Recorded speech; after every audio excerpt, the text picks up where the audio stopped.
Okay, so one of the things that people have asked me a lot about in recent months is what settings to use for indoor video. And that is a really hard question to answer.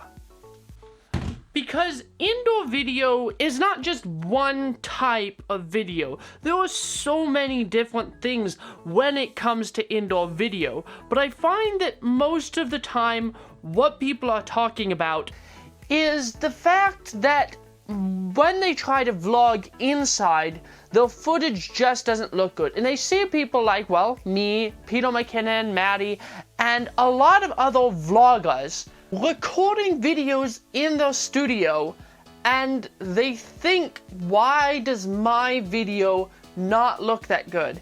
And there is one huge reason why your videos probably are not looking as good as the more professional YouTubers. And that is lighting. Lighting is the #1 thing you can do to take your videos to the next level. The first method I'm going to show you of lighting your videos is going to be with a mini LED. And I actually just did a video that was talking just about this light last week. But what I didn't do is I didn't show how I was actually using it to get the type of lighting that I ended up getting. This is with that light turned on, and it looks way better than what it looked like at 4000 ISO with absolutely no light except for this light behind me. The light is sitting on top of the camera, and it's just bouncing off the wall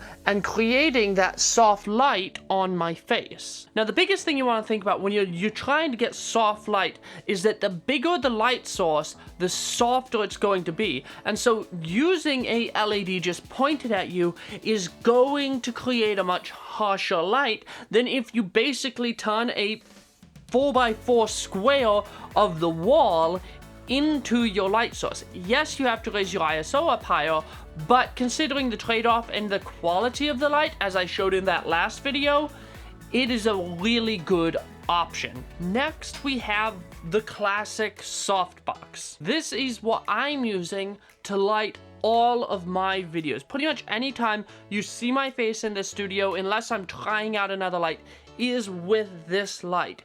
And having this type of a light lighting my face sort of at a 45-degree angle, and then if you see it's bouncing off of this light colored wall, which is bringing up the exposure on the other side of my face and making it so I don't have a bright side and a shadow side. Another thing that I did in my last video that really I understand now after doing it once that looked really good, why they do this so often, is using this little mini LED light as a rim light. Sort of silhouettes me and makes it so that this side of my face, this sort of back area, is a little more separated from the background. Then we have our background light. The ones on my shelf, they're just literally $1 lights that I got at Dollar Tree, and then I taped a little piece of color gel onto each of them. Now, one thing right now that doesn't look particularly good about this scenario is this light still on, and unfortunately, because I'm using a wide lens to make my room feel wider because it's not very wide, this light has to kind of stay in it. But I have this little hot, really bright spot right here, and then it's making these nice blue walls look kind of orangey, similar tones to actually my skin. And so I want to change the color of this wall so I stand more out from it instead of kind of blending into it a little bit. And I do that using a YN303 with the 5500 Kelvin mode raised all the way up, the 3200 Kelvin mode lowered all the way down, and then I cut a blue gel to fit into that as well. And what that does is it separates me color-wise from my background, because you don't just want to have separation with depth of field and with lighting, you want to have separation with color as well, or at least in this type of a scenario, that's what I try to do. Of course, I've added other colors here, but for where my head is, if you see, it's within that blue color sphere, not within the multiple color sphere.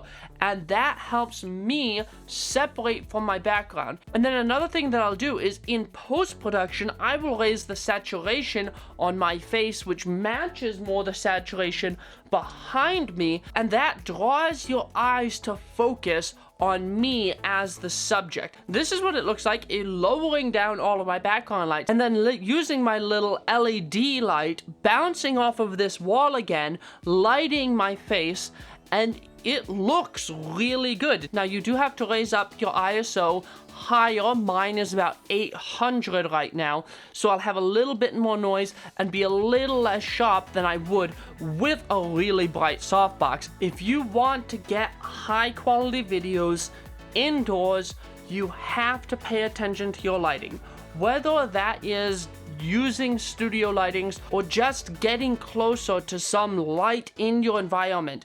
In order to get good high quality videos indoors, you have to have more light.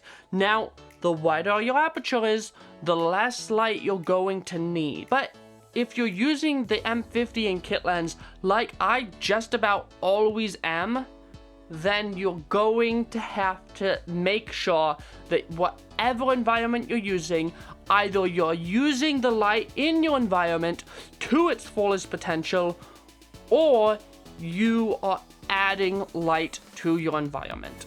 Now, if you were wondering about anything in this video, everything except for these lights is in the description. The softbox I use along with the bulb that I use, and actually if you look at this, I actually put some tape across in front of my bulb and then put some just regular pieces of paper, which gave me an extra layer of diffusion and softened up my light a little bit more. And then the little mini LED that I use, is in the description, and the YN303 and the gel packs are all in the description.